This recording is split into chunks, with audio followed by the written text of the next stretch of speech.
Hi guys, how you doing today? Hey, I'm here to talk about the difference between a buffer and a burnisher. One of the questions that we get from a customer quite frequently is, I need a buffer. And a customer may really want a burnisher and not a buffer. So I'm going to start over here on a buffer. And a buffer is known in our industry by several terms. It's known as a stripper. This machine is also known as a swing machine. So what you always want to ask the customer if they ask for a buffer, do you want a side-to-side machine? Are you going to strip the floors with it? So that would be the buffer. And a buffer gets used on the floor.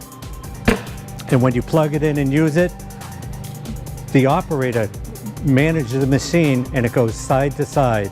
And if you look at this, I don't know if you can see well, these wheels are off the ground, all right? Because the wheels are off the ground, you are articulating the machine with the pad driver.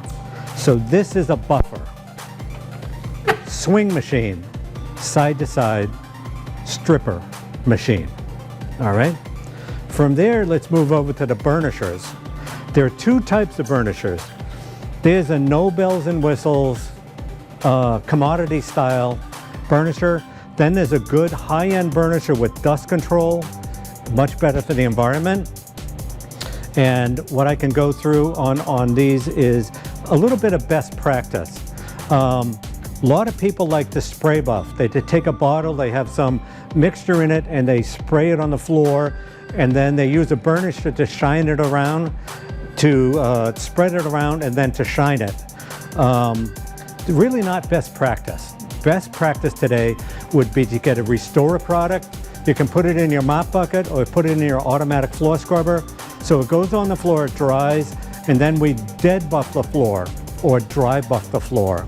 And so with the non-dust control machine, you put this down, it hits on the floor, and when we run this, turn this on, you're gonna get a shine. About 50% of this pad touches the floor, so it takes a little more work on this. Probably the advantage to this that some people see is that it's less expensive, very inexpensive. When I step over to this machine, this is the dust control unit, all right? And in here, there's a vacuum bag. I take this off, and we look up in here, there's a bunch of dust and debris that we pulled off the floor last time we burnished it. Maintenance-wise, you've got to change this bag. If you use this every day, probably once a week change on this bag. And with this machine, you can also see the pads off the ground. When I plug this in and turn it on, it sucks itself to the floor. There are springs. Some brands have gas shocks that go on them, and that holds the pad at the perfect pressure on the floor. So best practice is a machine where an operator doesn't have an adjustment to make on the pressure. If a customer thinks that more pressure is going to give him more shine, he's going to start wearing out the machine, popping circuits.